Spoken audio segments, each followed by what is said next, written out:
Sono Fabio Carboni del canale Sardosono e dello shop online Sardosono.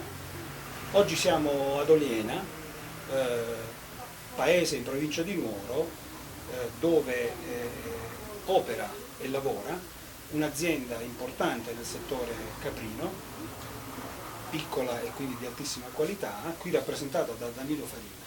L'azienda si chiama Mannalita ed è un'azienda che ha fatto dell'innovazione di prodotto il suo baluardo, la sua bandiera. Parlaci un po' della tua azienda, dei tuoi prodotti. La mia azienda produce esclusivamente prodotti e formaggi di latte di capra, latte munto dai nostri animali. È un'azienda che è nata qualche anno fa con un'idea, e cioè quella di far mangiare ai nostri figli i prodotti che noi produciamo. Il nome Mannalita non è stato scelto a caso. La Mannalita era appunto la capra domestica, la capra che veniva allevata nelle case per il fabbisogno della famiglia, dei bambini, insomma. Questo è un concetto, secondo me, che insomma, va un attimino ripreso, e cioè si è perso un attimino il valore del cibo e di ciò che mangiamo. Produrre un alimento ed essere sicuri che questo alimento possa essere dato ai nostri bambini senza nessun timore, senza aver bisogno né di certificazioni né di carte né di terzi che attestano questo, secondo me è un grosso vantaggio. Per fare questo abbiamo deciso di creare una linea di prodotti a gusto nostro. Okay? Il formaggio di capra da noi non è mai stato valorizzato appieno, è sempre stato considerato un prodotto di serie B, sia perché le tecniche di produzione facevano sì che il prodotto non fosse gradito alla fine, usciva un prodotto asciutto che insomma si allontana un pochino dai gusti dai gusti attuali, insomma. Quello che noi abbiamo creato invece sono dei formaggi molli, formaggi freschi, dei formaggi che risaltano il gusto della capra, che mantengono inalterati i valori nutrizionali e le qualità di questo latte, che viene sempre più considerato, insomma, un ottimo alimento, a differenza di quanto si poteva considerare prima. I nostri formaggi sono prevalentemente a latte crudo, a pasta cruda, facciamo soltanto un semicotto che è poi il formaggio tipico della nostra zona. Il semicotto va benissimo di pecora, è un ottimo prodotto, mentre con il latte di capra il risultato non è mai eccellente. E il latte di capra è molto più vocato per la produzione di altri tipi di formaggi, come questi caprini lattici, dove la cremosità e la consistenza morbida del formaggio lo rendono appunto piacevole al palato e al gusto. Abbiamo accostato a questo tipo di formaggio degli aromi e delle spezie della nostra terra, ma più che altro era un modo per far vedere o per suggerire come poteva essere gustato questo tipo di formaggio, che ripeto, in molte situazioni può sembrare inconsueto. Di fatto, assaggiandolo, ci rendiamo conto che invece è un formaggio ottimo, che ha una consistenza gradevolissima, i bambini ne vanno matti, mia figlia ne mangia chili. Cerchiamo sempre di creare qualche accostamento nuovo come questi mix di erbe, con queste marmellate, queste confetture un po' particolari create da mia moglie.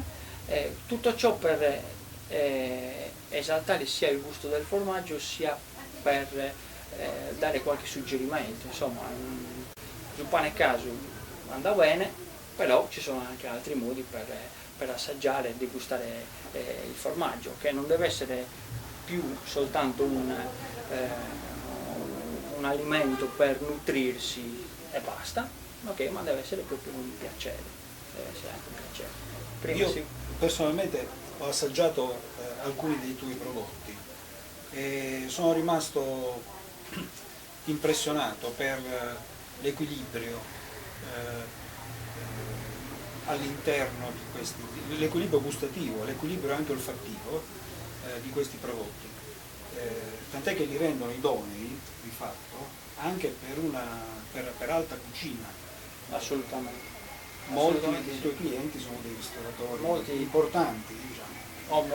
Molti clienti importanti che sanno valorizzare questo tipo di formaggio in 1000 modi diversi, cioè potremmo rimanere tutta la sera a raccontare ricette tirate fuori da questi chef che veramente hanno una creatività pazzesca, e questo formaggio, che è un formaggio molto che si presta molto a diversi abbinamenti, anche magari per noi strani, no? Come il pesce, come appunto un certo tipo di confetture fatte con ortaggi piuttosto che frutta, eccetera. Cioè sono cose che esulano un pochino dal nostro modo di mangiare, ma che non si distanziano alla fine dalla base dell'alimento, perché alla fine sì, parliamo di una confettura di melanzane, ma è pur sempre una melanzana, ok? Quindi cioè, fa sempre parte della nostra dieta. Come detto, ci troviamo nel corso di una manifestazione che si tiene a Oliena, Cortes Apertas di Oliena, e qui insomma è l'occasione per presentare dei prodotti nuovi o per tutti i produttori di questa zona. E tu qui hai messo tutta la tua produzione, ma soprattutto tutti i visitatori entrano in questo piccolo spazio allestito e osservano il formaggio di colore nero. Il nero è sì, un po' il contrario del bianco. È il contrario del bianco, ma come puoi vedere tutti fanno il formaggio tondo, lo facciamo quadrato, poi lo fanno bianco, noi lo facciamo nero, vogliamo, no, non lo stiamo facendo apposta, ecco. Però effettivamente ha un effetto cromatico molto particolare. Ma adesso ovviamente questo formaggio non è pronto perché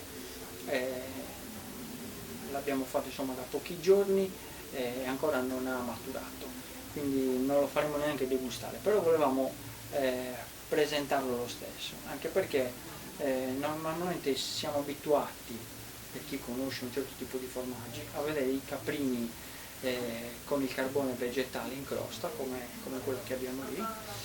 Lo prendo, aspetta.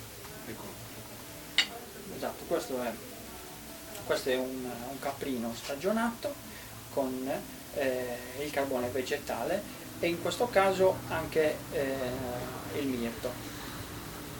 Okay. Questo quello in crosta. In questo caso invece è proprio la pasta del formaggio che è nera.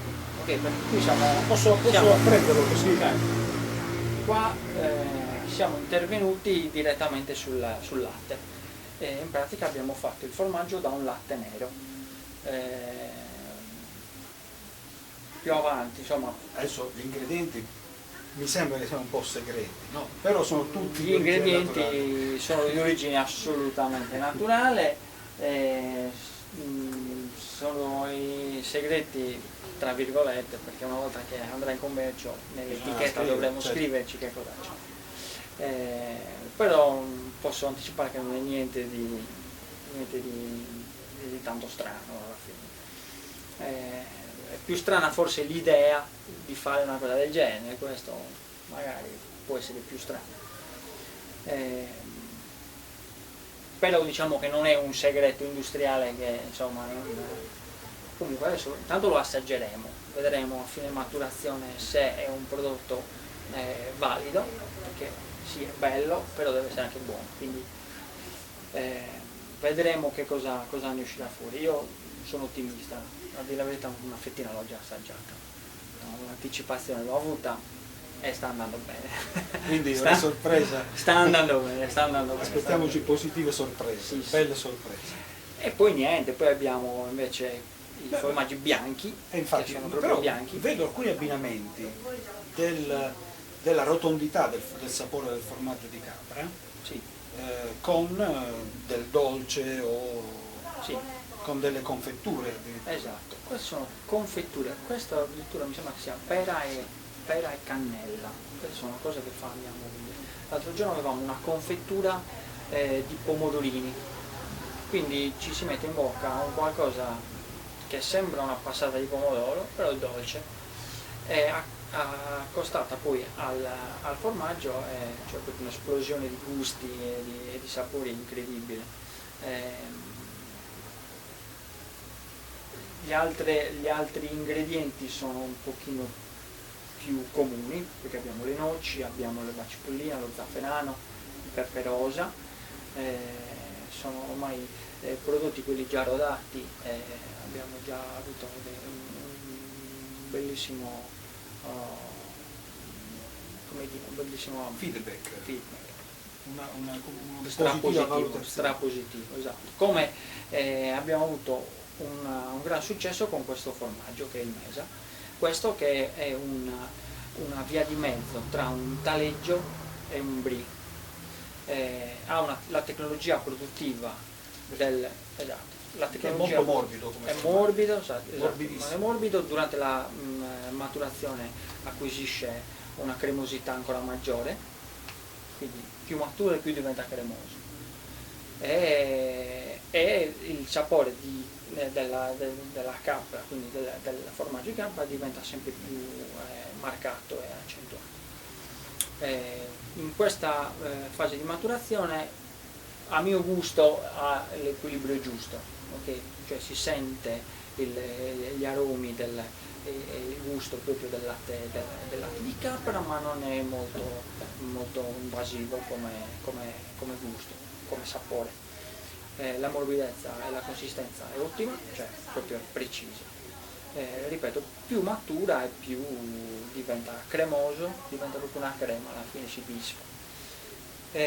La tecnologia produttiva dicevo è quella di un taleggio, mentre l'affinamento e la maturazione è quella di un brie. Danilo ci ha deliziato con il suo racconto su diciamo, questa esplosione di sapori che non è solo gustativa ma è anche visiva. Adesso noi lo troverete, ciascuno di questo prodotto lo troverete esposto sulle vetrine, ben fotografato, ben descritto, e quindi io non posso fare altro che ringraziare Danilo per quello che fa e che, ripeto, sono prodotti che troverete sulle nostre vetrine di Salvo Sole. Grazie, arrivederci. Arrivederci.